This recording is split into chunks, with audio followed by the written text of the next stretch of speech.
Hello all of my dear students, welcome back to science Guru online প্ল্যাটফর্মে তোমাদের প্রত্যেককে স্বাগত। আমি আশা করব তোমরা ভালো আছো এবং ভালোভাবে মাধ্যমিক পরীক্ষার প্রস্তুতি নিচ্ছ। তো আজকে আমরা আবারও চলে এসেছি এবিটিএ পেজ এর ফিজিক্যাল সায়েন্সের একটা নতুন পেজ নিয়ে, পেজ 664-এ, যে অর্থাৎ 664-তে যে চ্যাপ্টার মানে যে সেটটা রয়েছে সেই সেটটার আজকে আমরা ডিটেল সলিউশন করব, এমসিকিউ আর এসিকিউ। ঠিক আছে, প্রথমত আমরা বিভাগ ক অর্থাৎ এমসিকিউ যেটা রয়েছে তার সলিউশন করা শুরু করছি। তোমরা ভালোভাবে দেখো যাতে তোমরা জিনিসটা খুব ভালোভাবে বুঝতে পারো। প্রথমে দেখো, বলেছে সূর্যালোকের কোন রশ্মি সোলার কুকারে ব্যবহৃত হয়? সোলার কুকারে সূর্যালোকের কোন রশ্মি ব্যবহৃত হয়? সোলার কুকারের মূলত কাজ কি? তাপ উৎপন্ন করে বা তাপের মাধ্যমে সেই কুকারের ভেতরে কোনো যদি খাদ্যবস্তু রাখা হয় তো সেটাকে গরম করে সেদ্ধ করা, তার মানে তাপের প্রয়োজন। তো সূর্যালোকের কোন রশ্মি এই তাপটাকে প্রডিউস করে সেটা আমাকে জানতে হবে। তাহলে সূর্যালোকের কোন রশ্মি হবে? অবলোহিত রশ্মি বা ইনফ্রারেড বা আইআর রশ্মি। এই যে রশ্মিটা রয়েছে, এই রশ্মিটা, সূর্যালোকের এই রশ্মিটা তাপ উৎপন্ন হওয়ার জন্য দায়ী। ঠিক আছে, বা বায়ুমণ্ডলের উষ্ণতা বৃদ্ধি করার জন্য দায়ী। তো সেই অবলোহিত রশ্মিটার কারণেই কিন্তু সোলার কুকারে কি হয়, সোলার কুকার ব্যবহার আমরা করতে পারি। তো এই ক্ষেত্রে অতিবেগুনি রশ্মি হবে না, অবলোহিত রশ্মি, অপশন বি হচ্ছে রাইট অ্যান্সার। অবলোহিত রশ্মিটাই হবে, এই দুটো হবে না। পরবর্তী প্রশ্নটা দেখো, প্রদত্ত কোনটি গ্যাস সংক্রান্ত সূত্র নয়? প্রদত্ত কোনটি গ্যাস সংক্রান্ত সূত্র নয়? এখানে বলেছে P1/P2 সমান V2/V1। আমরা বয়েলের সূত্রানুসারে জানি যে স্থির উষ্ণতায় ও স্থির উষ্ণতায় নির্দিষ্ট ভরের গ্যাসের ক্ষেত্রে চাপ ও আয়তনের গুণফল সর্বদা ধ্রুবক হয়। সেখান থেকে আমরা পেয়েছি P1V1 সমান হচ্ছে P2V2, এই ফর্মুলাটা আমরা পেয়েছি। এখানে বলেছে P1/P2 V1/V2, এটা একটা, V1/V2 T1/T2, এটা VT লেখা উচিত, মানে VT-র ক্ষেত্রে PV সমান KT, আর একটা হচ্ছে V1/V2 P1/P2। তো এই ক্ষেত্রে আমরা দেখব যে এখানে বলেছে যে কোন গ্যাস সংক্রান্ত সূত্রটা সঠিক নয়। এই ক্ষেত্রে দেখো অপশন ডি যেটা রয়েছে, এই গ্যাসের সূত্রটা কিন্তু সঠিক নয়। কেন? তার কারণ দেখো এখানে দেওয়া আছে V1/V2 সমান P1/P2। আমি যদি এই সূত্রটার কথা বলি, P1/P2, এদিকে যদি আমি P1/P2 নিয়ে আসি, বা P1/P2 আমি যদি এদিকে নিয়ে আসি, তাহলে এটা হয়ে যাচ্ছে V2/V1। অথবা আমি যদি V1/V2 করি, অথবা আমি V1/V2 যদি করি, V1/V2 যদি করি, তাহলে কি হচ্ছে, P2/P1 হচ্ছে। এটাও হতে পারে অথবা এটাও হতে পারে। তাহলে এটা তো দেওয়া আছে P1/P2 V2/V1, এটা তো ঠিক। এখানে বলেছে ভুল কোনটা, V1/V2 সমান T1/P2, এটাও ঠিক টি এর ক্ষেত্রে। PV সমান PT আমরা জানি ঠিক, কিন্তু এইটা কিন্তু ঠিক না, কারণ এখানে V1/V2 সমান P2/P1 আসার কথা, এখানে বলেছে P1/P2, তাই এটা সঠিক নয়। এরপরে এসটিপিতে 0.1 মোল CO2 এর আয়তন কত? কত মোল? 0.1 মোল CO2 এর আয়তন। তাহলে দেখো, আমরা জানি এসটিপিতে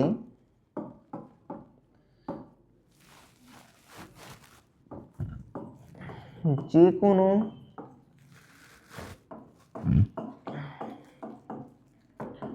গ্যাসের আয়তন হচ্ছে 1 মোল এসটিপিতে 1 মোল যে কোনো গ্যাসের আয়তন হচ্ছে 22.4 লিটার। ঠিক আছে, এবার এখানে প্রশ্নে আমাকে বলেছে যে 0.1 মোল CO2 এর আয়তন কত। তাহলে যেহেতু 1 মোল যে কোনো গ্যাসের আয়তন হচ্ছে 22.4 লিটার, তার মানে 1 মোল CO2 একটা গ্যাস, তাহলে CO2 এর আয়তন কত হবে? 22.4 লিটার হবে, তাই না? এবার আমাকে বলেছে 0.1 মোল CO2 এর আয়তন, তাহলে কত? 22.4 ইন্টু 0.1, তাহলে কত হচ্ছে? 2.24 লিটার। ঠিক আছে, 2.24 লিটার। তাহলে দেখো এখানে কোন অপশনটা দেওয়া আছে? এটা তো হবে না, 1 মোলের 1 মোল মানে এখানে 1 মোল হলে হতো 0.2.4 হবে না, 240 লিটার তো হবেই না, তাহলে 2.24 লিটার হচ্ছে রাইট অ্যান্সার। এরপরে কোনো পদার্থের দৈর্ঘ্য প্রসারণ গুণাঙ্ক যদি আলফা হয়, আমরা জানি দৈর্ঘ্য প্রসারণ গুণাঙ্ককে আলফা, ক্ষেত্র প্রসারণ গুণাঙ্ককে বিটা, আর আয়তন প্রসারণ গুণাঙ্ককে গামা দ্বারা ডিনোট করা হয়। তো এখানে বলেছে কোনো পদার্থের দৈর্ঘ্য প্রসারণ গুণাঙ্ক আলফা হলে আয়তন প্রসারণ গুণাঙ্ক কত হবে? আলফা হলে কত হবে? আমরা জানি যে আলফা বিটা গামার মধ্যে একটা সম্পর্ক রয়েছে, আলফা সমান বিটা বাই 2 সমান গামা বাই 3। এটা আশা করছি তোমরা জানো, এর আগেও টেস্ট পেপার যখন সলিউশন করেছি আমরা অনেকবার এই সম্পর্কটা দেখেছি, আমরা সলভ করেছি এই সম্পর্ক থেকে কোশ্চেনও এর আগে অনেকবার এসেছে। তো এখান থেকে আমার দরকার হচ্ছে কি বলেছে?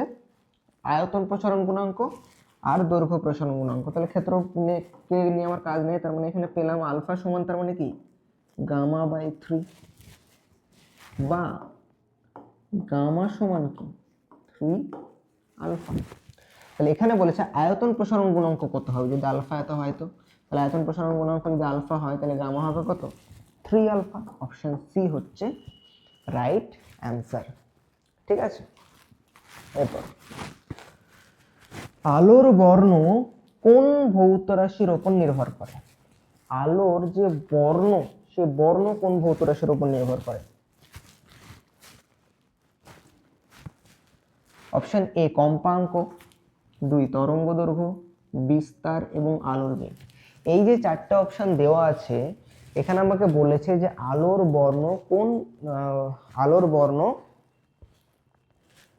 নিম্নোক্ত কোন অপশনটার উপর নির্ভর করে? এই ক্ষেত্রে কম্পাঙ্কের উপর কিন্তু আলোর বর্ণ নির্ভর করে, এটা আমরা মনে রাখবো।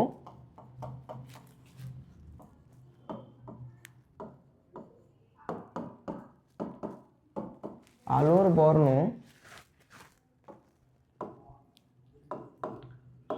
কম্পাঙ্কের উপর নির্ভর করে এবং এটি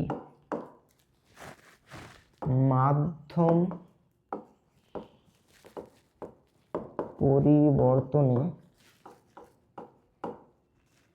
পরিবর্তিত হয় না। ঠিক আছে, এরপরে আলোর তীব্রতা হচ্ছে আই এবং তরঙ্গ দৈর্ঘ্য হচ্ছে গামা না ল্যামডা। এর মধ্যে সম্পর্কটা কি হবে? আমরা জানি যে র্যালের সূত্রানুসারে আমরা কি জানি যে র্যালের সূত্রতে কি হয়েছিল? বিক্ষেপণটাকে বোঝায় র্যালের সূত্রের মাধ্যমে। তো বিক্ষিপ্ত আলোর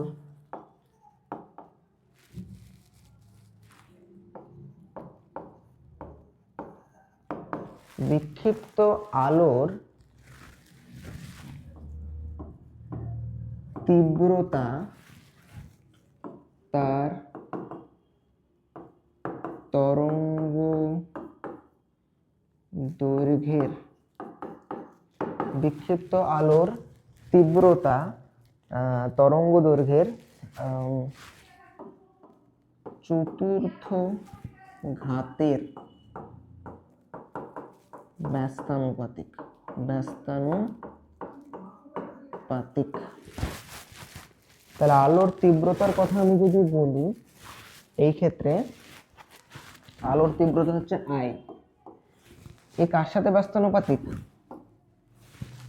তরঙ্গ দৈর্ঘ্যের সঙ্গে, তার মানে 1/λ। এবার এটা কার কত? চতুর্থ ঘাত, তার মানে 1/λ⁴। তাহলে এই ক্ষেত্রে অ্যান্সার হবে অপশন ডি হচ্ছে রাইট অ্যান্সার। ঠিক আছে, এরপরে 1.7, কোনো পরিবাহীর রোধ ও তড়িৎ প্রবাহের সময় স্থির রেখে প্রবাহ মাত্রা দ্বিগুণ করা হলে উৎপন্ন তাপ পূর্বের কত গুণ হবে?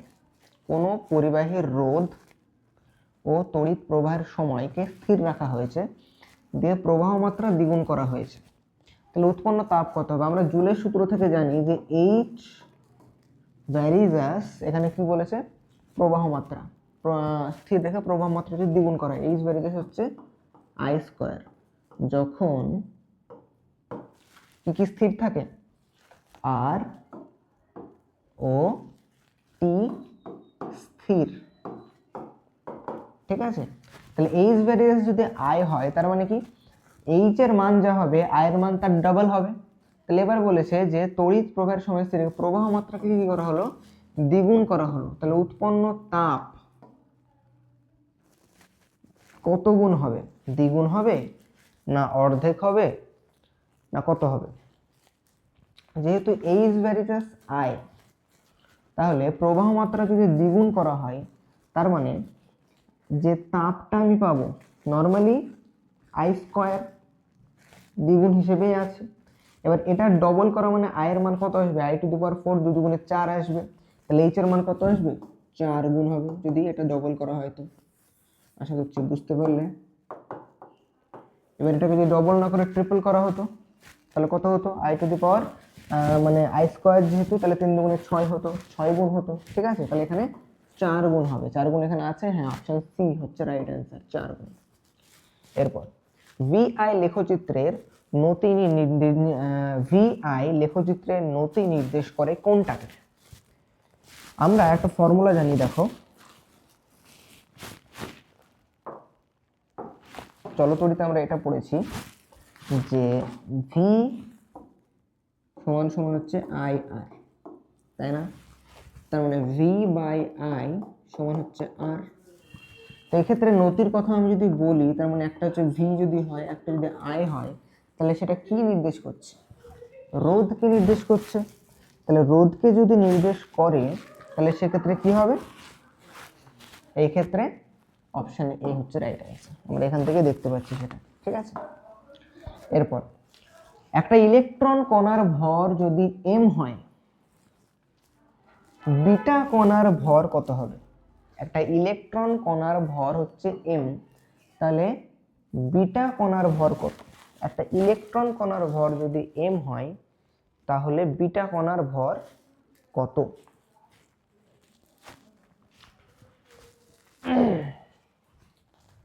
ইলেকট্রন কণার শ্রুতি হচ্ছে অ্যাকচুয়ালি বিটা কণা, আলফা কণা যেটা পড়েছি, গামা কণা যেটা পড়েছি। তো সেই ক্ষেত্রে ইলেকট্রন কণার ভর যদি এম হয়, তাহলে বিটা কণার ভরও এম হবে, কারণ বিটা কণা মূল্য বলতে আমরা মূলত বুঝি যে ইলেকট্রনেরই স্রোত, তাই না?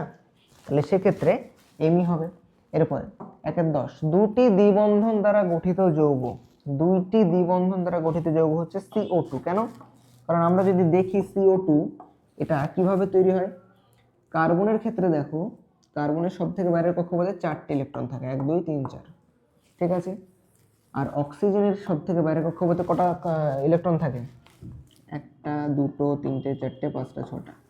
এইদিকে অক্সিজেন 1 2 3 4 5 6টা, তাই তো? তাহলে কার্বন যেহেতু 4, ও হতে চাইবে 8 অষ্টক সূত্র করার জন্য, আর অক্সিজেনের 6 আছে, ওর 2 হলেই হয়ে যাবে। তাহলে অক্সিজেনের আগে থেকে 6টা আছে, তাহলে সে কার্বনের কাছ থেকে 2টো নেবে, আর তার জন্য সে নিজের 2টো এক্ষেত্রে দেবে। এইরকম ভাবে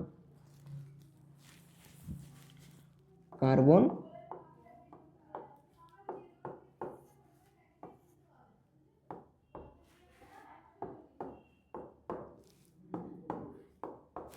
তাহলে দেখো অক্সিজেন নিজের দুটো শেয়ার করলো, তার জন্য কার্বনও তার দুটো শেয়ার করেছে, তাহলে কার্বনের এরকম দুজনের সাথে যখন শেয়ার করলো, কার্বনের কটা হলো 1 2 3 4 5 6 7 8 অষ্টক পূর্ণ। অক্সিজেনের কথা যদি আমি ভাবি 1 2 3 4 5 6 7 8 অক্সিজেন অষ্টক পূর্ণ, এইদিকেও তাই 1 2 3 4 5 6 7 8। তাহলে এটা অ্যাকচুয়ালি আসলো কত, সি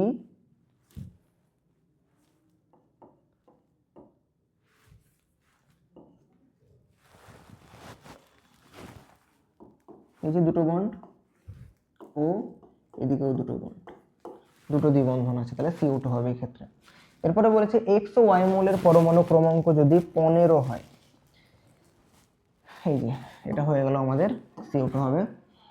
এক্স ও ওয়াই মৌলের পরমাণু ক্রমাঙ্ক কত না, তো 15 যদি হয়, তাহলে 15 আর 17 যদি হয়, তাহলে এক্স ও ওয়াই মৌল দ্বারা গঠিত যৌগ। তাহলে দেখো এক্স মৌল বলেছে কত, 15 যদি হয়, তাহলে আমি যদি KLM করি, তাহলে 2 8 8 9 10, সব থেকে বাইরে হচ্ছে 5।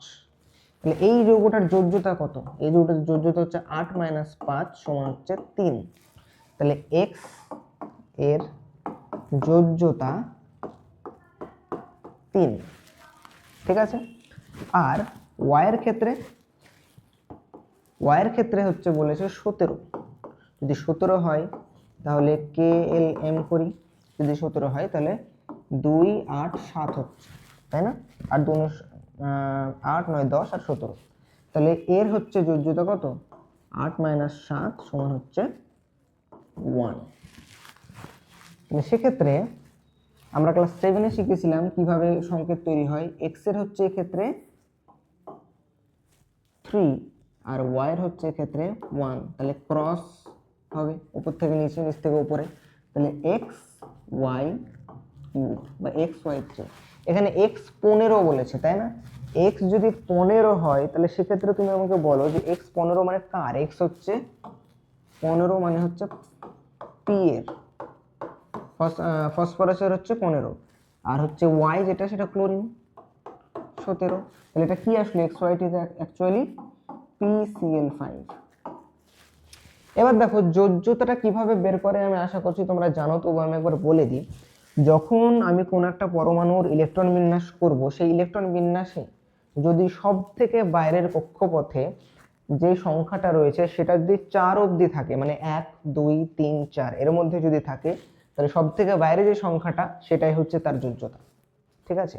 আর যদি 4-এর বেশি থাকে, মানে হচ্ছে 5 6 7 8, 4-এর যদি বেশি থাকে, সেক্ষেত্রে কি করি আমরা, 4-এর বেশি থাকলে সেটাকে সবসময় আমরা 8 দিয়ে মাইনাস করি, মাইনাস করে যেটা পড়ে থাকবে সেটা হচ্ছে তার যোজ্যতা। তাহলে এই ক্ষেত্রে তার 5 ছিল সব থেকে বাইরের কক্ষপথে 15-তে, তাহলে সেক্ষেত্রে যেহেতু 4-এর বেশি, তাই আমি 8কে 5 দিয়ে মাইনাস করলাম, এটা একটা। আর একটা হচ্ছে ক্ষেত্রে 7 আছে, তার মানে কি 4-এর থেকে বেশি, যদি 4-এর থেকে বেশি হয় তাহলে সেটাকে 8 দিয়ে আমি মাইনাস করবো, তাই এই যোজ্যতাটা এভাবে আসলো। আর যদি 4 অবধি থাকে, মানে 1 2 3 4 যদি হয় সব থেকে বাইরের কক্ষপথ, তাহলে সেক্ষেত্রে যেটা নাম্বার সেটাই থাকবে, ঠিক আছে। আশা করছি বুঝতে পারলে। তাহলে এটা হচ্ছে right answer, x y cube. তাহলে এক্ষেত্রে অপশন সি হচ্ছে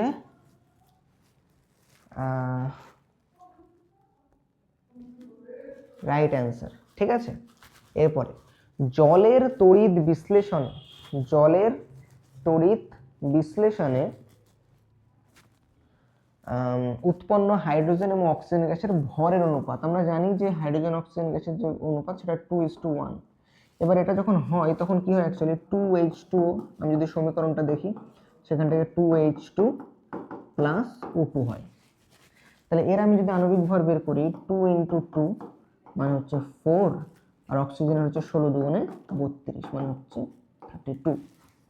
তাহলে এদের ভিতরে অ্যাকচুয়ালি 4:32 এদের ভরের অনুপাতটা, হাইড্রোজেনের অক্সিজেনের কাটাকুটি যায়, 4 × 32, তার মানে 1:8 হচ্ছে তাদের ভরের অনুপাত।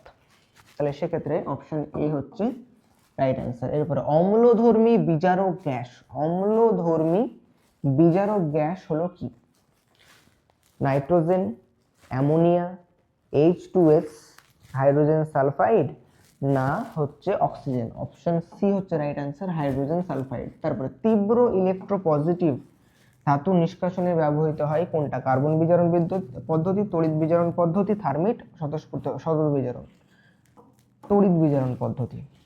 বিষাক্ত মাস্টার্ড গ্যাস প্রস্তুতিতে ব্যবহৃত হয় কি? না তো ইথিলিন ব্যবহৃত হয়। বিষাক্ত মাস্টার্ড গ্যাস প্রস্তুতিতে কি ব্যবহৃত হয়? ইথিলিন ব্যবহৃত হয়। ইথিলিনের সঙ্গে মূলত, ঠিক আছে,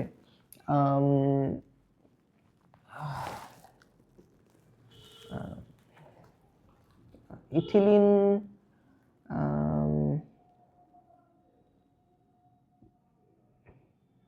মনোক্লোরোসালফাইড বা সামথিং কিছু, মনোক্লোরোসালফাইড বা এরকম কিছু একটা আছে, যার সঙ্গে ইথিলিন বিক্রিয়া করে দিয়ে মাস্টার্ড গ্যাসটা তৈরি করে। ঠিক আছে, তাহলে এক্ষেত্রে ইথিলিন হচ্ছে রাইট অ্যান্সার। হলো বিভাগ খ। এই যে বিভাগ খ। ফার্স্ট প্রশ্ন দেখো 2-1, বায়ুমণ্ডলের কোন স্তরকে শান্ত মণ্ডল বলা হয়? স্ট্র্যাটোস্ফিয়ার,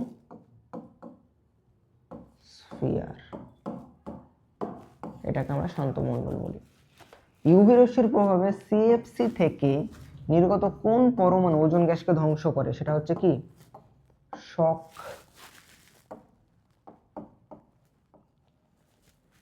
সক্রিয় ক্লোরিন। এখানে এই ক্লোরিন যেটা রয়েছে এটা মূলত অনুঘটকের মতো কাজ করে। মূলত কি হয়, ক্লোরিন অক্সিজেন ওজনের সঙ্গে যুক্ত হয়, যুক্ত হয়ে ক্লোরিন মনোক্সাইড, ক্লোরাইড যেটাকে আমরা বলি সিএলও, আর O2 তৈরি করে। এবার এই যে সিএলওটা রয়েছে এ বসে থাকে না, আবার আরেকটা O3 সঙ্গে যুক্ত হয়ে বিক্রিয়া ঘটিয়ে ক্লোরিন আর এদিকে 2O2 অক্সিজেন তৈরি করে। তাহলে এই যে ক্লোরিন এটা কিন্তু ধ্বংস হচ্ছে না, এ থেকেই যাচ্ছে এবং সে বারবার অক্সিজেনকে ধ্বংস করছে। তাই এই ক্লোরিনটা কিন্তু একটা খুবই মারাত্মক একটা সক্রিয় ক্লোরিনটা একটা মারাত্মক একটা উপাদান, যে কি করে ওজোন গ্যাসকে কিন্তু প্রতিনিয়ত, মানে তার উপস্থিতি যদি থাকে তো প্রতিনিয়ত সে কিন্তু ওজোন গ্যাসকে ধ্বংস করতে থাকবে। হলো, এরপরে তাহলে এই ক্ষেত্রে সক্রিয় ক্লোরিন হচ্ছে রাইট অ্যান্সার। অথবা কি বলেছে, জ্বালানির তাপন মূল্যের এসআই একক হচ্ছে জুল পার কেজি। ঠিক আছে, তারপরে চার্লসের সূত্র অনুসারে ভিআই এখানে হবে না, হয় টি হবে বা স্মল টি হবে। ঠিক আছে, ভিআই মানে আই তো প্রবাহ মাত্রা হয়ে গেল, চার্লসের সূত্রে প্রবাহ মাত্রা ওরকম কোনো বিষয় নেই। ভিআই, টি, ভি এগুলো রয়েছে। তাহলে ভি টি দিয়ে হতে পারে। যদি টি হয়, নর্মালি আমরা জানি যে চার্লসের সূত্রে যদি ভি আর টি দিয়ে হয় তো সেক্ষেত্রে যদি ক্যাপিটাল টি হয় তাহলে সেটা মূল বিন্দুগামী সরলরেখা হয়, আর যদি সেটা স্মল টি হয় তাহলে তার যে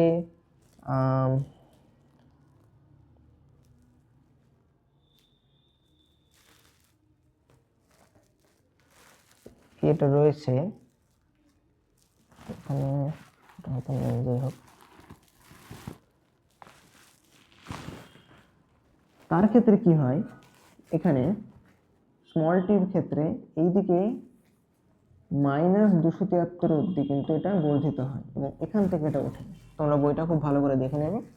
তো এটা যেটা মূল ভিটি যেটা রয়েছে, ভি স্মল টি, এই টিটা কিন্তু এটা হচ্ছে জিরোর এই সাইড থেকে শুরু হয়, এরকম টাইপের হয়। ঠিক আছে, তো ছবিটা তোমরা একটু ভালো করে দেখে নেবে, দুটো ছবি খুব সুন্দরভাবে দেওয়া আছে বলে দেবো। তারপর একটা গ্যাসের বাষ্প ঘনত্ব বলেছে কত? একটা গ্যাসের বাষ্প ঘনত্ব হচ্ছে 8, 16 গ্রাম। ওই গ্যাসের এনটিপিতে আয়তন কত? বাষ্প ঘনত্ব যেহেতু বলেছে, আমি আণবিক ভরটা বের করি। আণবিক ভর আমরা জানি m সমান হচ্ছে 2d। তাহলে m কত? 2 × 8, 8 দুগুণে হচ্ছে 16। আমরা জানি যে এসটিপি বা এনটিপিতে 1 মোল যে কোনো গ্যাসের আয়তন 22.4 লিটার। আর এই 1 মোল মানেই হচ্ছে ওই গ্যাসের আণবিক ভর। 1 মোল মানেই হচ্ছে কোনো গ্যাসের 1 মোল হচ্ছে তার আণবিক ভরটাই হচ্ছে তার 1 মোল। তার মানে 16 গ্রাম এখানে তার আণবিক ভর, তার মানে 16 গ্রামটাই হচ্ছে 1 মোল। তাহলে আমি বলতে পারি 16 গ্রাম গ্যাসের আয়তন কত? 22.4 লিটার। আর এখানে বলেছে একটা গ্যাসের ক্ষেত্রে 16 গ্রাম এর আয়তন 22.4 লিটার। উত্তরটা সত্য না মিথ্যা? সত্য। এই যে 16 গ্রামে কত আসছে? 22.4 লিটার। কারণ হচ্ছে 1 মোল যে কোনো বস্তু বা যে কোনো গ্যাসের ভর হচ্ছে তার আণবিক ভরটা। তাহলে এক্ষেত্রে আণবিক ভর যেহেতু 16 গ্রাম এসছে, তাহলে ওই গ্যাসের 16 গ্রাম মানেই হচ্ছে 1 মোল। আর 1 মোল যে কোনো গ্যাসের আয়তন কত? 22.4 লিটার। তার মানে 16 গ্রামেরও আয়তন কত? 22.4 লিটার। আশা করছি বুঝতে পেরেছো। এরপরে পিতল লোহার দ্বিধাগত পাতকে যদি উত্তপ্ত করা হয়, বাকের ভিতরের দিকে কোন পাত থাকবে? লোহা থাকবে, পিতল থাকবে না। কে থাকবে? না তো লোহা থাকবে। তার কারণ লোহার যে প্রসারণ, সে কিন্তু পিতলের তুলনায় প্রসারণ গুণাঙ্ক কম, মানে হচ্ছে লোহা পিতলের তুলনায় কম প্রসারিত হয় একই তাপে। তাহলে এই ক্ষেত্রে আমি যদি বলি, এরকম ধরো একটা পাত আছে আর এর ভেতরে এরকম ধরো পরপর দুটো পাত আছে এরকম। এবার যে প্রসারিত হবে সে তো এই সাইডে আরো বাড়বে, আর যে প্রসারিত হবে ওরকমই থাকবে। তাহলে বাড়লে তার আয়তনটা উপর দিয়ে বেঁকে যাবে সে, আর বেঁকানোর ভেতরেই পড়ে থাকবে যে কম বাঁকবে। ঠিক আছে? যে বাইরের মানে যে বাইরে থাকবে সে অ্যাকচুয়ালি বেশি বাঁকবে, কারণ তার জায়গাটা বেশি প্রয়োজন। আর যে ভেতরে থাকবে সে কম বেঁকেছে, তার জন্যই সে ভেতরে আসে। তার জন্য লোহা হবে এই ক্ষেত্রে। ঠিক আছে? তারপরে জলের কোন ধর্মের জন্য শীত প্রধান দেশের জলচর প্রাণীদের হয়ে গেছে প্রাণীদের বেঁচে থাকতে সাহায্য করে? ব্যতিক্রান্ত প্রসারণ, যার জন্য 4 ডিগ্রি সেন্টিগ্রেড আমরা জানি যে জলের ঘনত্ব সর্বাধিক। ঠিক আছে? এই 4 ডিগ্রি সেন্টিগ্রেডটা মেনটেন থাকে, সেটা তার একটা আলাদা ব্যাখ্যা রয়েছে, আমি সেখানে এখন আসছি না। আশা করছি তোমরা পড়েছো, ওটা ক্লাস 9এও তোমাদের ছিল। পরবর্তী, সমশীর্ষ বস্তু ও বস্তুর সমান আকৃতির প্রতিবিম্ব কোন দর্পণে গঠিত হয়? সমতল দর্পণ। ঠিক আছে? সমশীর্ষ মানে হচ্ছে সমান, আর বস্তু মানে সমশীর্ষ মানে হচ্ছে সোজা, আর বস্তুর সমান। তুমি যখন আয়নার সামনে দাঁড়াবে, একটা সমতল দর্পণের সামনে দাঁড়াবে, তখন দেখবে তোমার যে হাইট সেটাই কিন্তু দেখাবে। ঠিক আছে? তোমার থেকে বড় বা ছোট কিন্তু দেখাবে না। তাহলে এক্ষেত্রে সমতল দর্পণ হবে রাইট অ্যান্সার। এরপরে সূর্য থেকে আগত আলো একবর্ণীয় না বহুবর্ণীয়? অবশ্যই বহুবর্ণীয়। সূর্য থেকে সাদা আলো নির্গত হয়, সূর্যের আলো থেকে আমরা জানি সাদা আলো, যার ভেতরে এরকম কি থাকে? 7টা বর্ণ থাকে। তাহলে একটা বর্ণের ভেতরে এরকম 7টা বর্ণ থাকে, তার মানে কি সে কি একবর্ণীয়? না, বহুবর্ণীয়। ঠিক আছে? তারপরে 1 কুলম্ব আধানকে 1 ভোল্ট বিভব প্রভেদের মধ্যে দিয়ে নিয়ে যেতে কত আর কার্য করতে হবে? W সমান আমরা জানি Q ইন্টু ভি। 1 কুলম্ব বলেছে, ইন্টু ভিও বলেছে 1 ভোল্ট, তার মানে 1। আর W এর যেহেতু কুলম্ব আর ভোল্ট বলেছে, তার মানে এর এসআই একক হচ্ছে জুল। আর 1 জুল মানে হচ্ছে 10⁻7 আর্ক। যেহেতু আর্গে আমাকে মান বের করতে বলেছে, তাহলে এক্ষেত্রে কত আর্ক কার্য লাগবে? 10⁻7 আর্ক। ফ্লেমিং এর বামহস্ত নিয়মে বৃদ্ধাঙ্গুলি কি নির্দেশ করে? Very very important. শুধুমাত্র বৃদ্ধাঙ্গুলি না, সবগুলো ইম্পর্টেন্ট, ভালো করে দেখে নাও। এই যে এটা হচ্ছে বৃদ্ধাঙ্গুলি। এই যে এটা রয়েছে 3টে বৃদ্ধাঙ্গুষ্ঠ, তর্জনী, মধ্যমা। এটাকে আমরা বলি মধ্যমা। এইটা হচ্ছে কি? তর্জনী। আর এটা হচ্ছে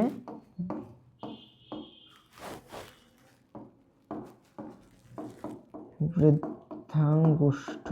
ঠিক আছে? তাহলে মনে রাখবে এই যে বৃদ্ধাঙ্গুষ্ঠ, এটা তড়িতের, ঠিক আছে, গতি নির্দেশ করে। এটা চৌম্বক ক্ষেত্র নির্দেশ করে, আর এটা তড়িতের প্রবাহ নির্দেশ করে। এখানে প্রশ্ন বলেছে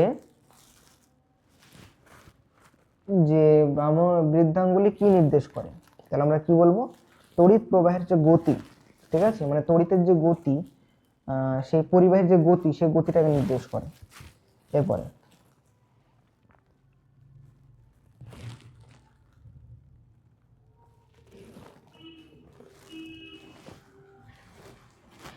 আলফা রশ্মি কোন আধানযুক্ত কণার স্রোত? পজিটিভ আধানযুক্ত কণার স্রোত। আমি জানি যে আলফা রশ্মি যখন নির্গত হয় তখন দুটো প্রোটন আর দুটো নিউট্রন নির্গত হয়। দুটো প্রোটন আর দুটো নিউট্রন নির্গত যদি হয় তার মানে উপরে হচ্ছে 4 আর নিচে হচ্ছে 2, যেটা হচ্ছে মূলত একটা হিলিয়াম কণার ভর। অ্যাকচুয়ালি হিলিয়াম কণার ক্ষেত্রে আমরা এটা দেখতে পাই যে হিলিয়াম কণার ভর সংখ্যা 4 আর প্রোটন সংখ্যা হচ্ছে 2। তার জন্য বলা হয় যে একটা আলফা কণা যখন নির্গত হয় সেটাকে একটা হিলিয়াম কণার স্রোত হিসেবে বলা হয়। আলফা কণাকে হিলিয়াম কণা বলা হয়, হিলিয়াম কণার স্রোত বলা হয়। একটা আলফা কণা মানে হচ্ছে একটা হিলিয়াম কণা বা একটা হিলিয়াম পরমাণু। কারণ একটা আলফা কণাতে দুটো প্রোটন আর দুটো নিউট্রন থাকে, হিলিয়ামের ক্ষেত্রেও দুটো প্রোটন আর দুটো নিউট্রন থাকে, ঠিক আছে? তার জন্য এটাকে হিলিয়াম কণার স্রোত বলে, পজিটিভ রশ্মি, এবং এটা একটা হিলিয়াম কণার স্রোত। অথবা তেজস্ক্রিয় রশ্মির মধ্যে কোন রশ্মির গ্যাসকে আয়নিত করার ক্ষমতা সব থেকে বেশি? আলফা কণার। সব থেকে ভারী হয় এবং সবকারীকে আয়নিত করতে করতে সে যেতে পারে আস্তে আস্তে। পরবর্তী প্রশ্ন, বাম স্তম্ভ ডান স্তম্ভ। তীব্র তড়িৎ ধনাত্মক মৌল হচ্ছে সিজিয়াম। গ্রুপ 17 মৌল কি? হ্যালোজেন মৌল, ব্রোমিন। ধাতু সংকরে উপস্থিত হচ্ছে পারদ। জৈব দ্রবকে ইথিলিন দ্রবীভূত হয়। হয়ে গেল। তড়িৎ বিশ্লেষণ প্রক্রিয়ায় কোন তড়িৎদ্বারে জারণ ঘটে? অ্যানোডে। অ্যানোডে জারণ আর ক্যাথোডে বিজারণ ঘটে। উক্তিটি না সত্য না মিথ্যা বলো। CCl4 CCl2 এর মধ্যে CCl2 এর গলনাঙ্ক কম। CCl4 হচ্ছে একটা সমযোজী যৌগ, আর CCl2 যেটা রয়েছে CaCl2 এটা একটা তড়িৎযোজী যৌগ। তো তড়িৎযোজী যৌগ যার ক্ষেত্রে থাকে, কারণ এখানে ধাতু আর অধাতু আছে, এর আগে আমি বলেছি, তড়িৎযোজী যৌগ এর ক্ষেত্রে তার ভেতরের বন্ধনটা কিন্তু অনেক বেশি শক্তিশালী, তাই তার বন্ধনটাকে ভাঙতে গেলে প্রচুর বেশি পরিমাণে তাপের প্রয়োজন পড়ে, তাই অবশ্যই এর গলনাঙ্ক বেশি হবে এর তুলনায়। তাহলে এই ক্ষেত্রে এটা মিথ্যা হবে, কারণ এখানে বলেছে এর গলনাঙ্ক বেশি, কিন্তু না, এর গলনাঙ্ক বেশি না, এর গলনাঙ্ক বেশি, কারণ এটা তড়িৎযোজী যৌগ, এটা সমযোজী যৌগ। হাইড্রোজেন ক্লোরাইড অণুতে কোন ধরনের রাসায়নিক বন্ধন উপস্থিত? সমযোজী রাসায়নিক বন্ধন উপস্থিত। রূপোর তড়িৎ লেপনে তড়িৎ বিশ্লেষ্য হচ্ছে পটাশিয়াম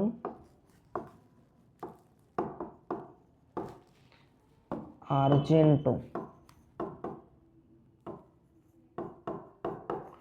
সায়ানাইড।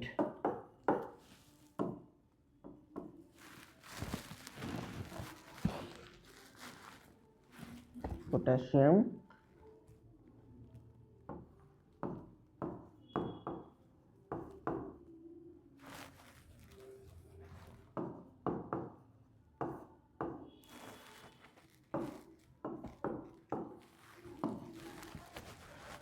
তারপরে বিলীয়মান রং তৈরিতে কোন গ্যাস ব্যবহৃত হয়?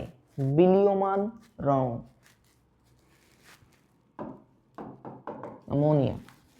তারপরে স্পর্শ পদ্ধতিতে কোন অ্যাসিড প্রস্তুত হয়? H2SO4 বা সালফিউরিক অ্যাসিড। বিমানের কাঠামো তৈরিতে সংকর ধাতুর নাম হচ্ছে কি?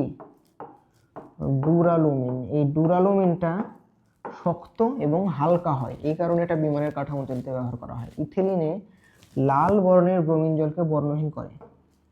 সত্য। অ্যাসিটালডিহাইড কোন কার্যকরী গ্রুপ আছে? অ্যাসিটালডিহাইড মানে হচ্ছে CH3CHO। এখানে CHO যেটা, এটাই হচ্ছে কার্যকরী গ্রুপ, তার মানে এখানে হবে অ্যালডিহাইড কার্যকরী গ্রুপ, কারণ এই CHOটাকে আমরা কি বলি? অ্যালডিহাইড কার্যকরী গ্রুপ বলি। আশা করি বোঝা গেল। এই গেল আজকে আমাদের EBT পেজ 664 বা 664তে যে সেটটা দেওয়া রয়েছে সেই সেটের এমসিকিউ আর এসকিউ এর কমপ্লিটলি ডিটেল সলিউশন। আমি আশা করছি তোমরা জিনিসটা বুঝতে পেরেছো। যদি কোথাও কোনো সমস্যা হয়ে থাকে বা বুঝতে অসুবিধা হয় অবশ্যই তোমরা কমেন্টে সেটা বলবে, এবং আমরা পরবর্তী ভিডিও নিয়ে আবার আসব।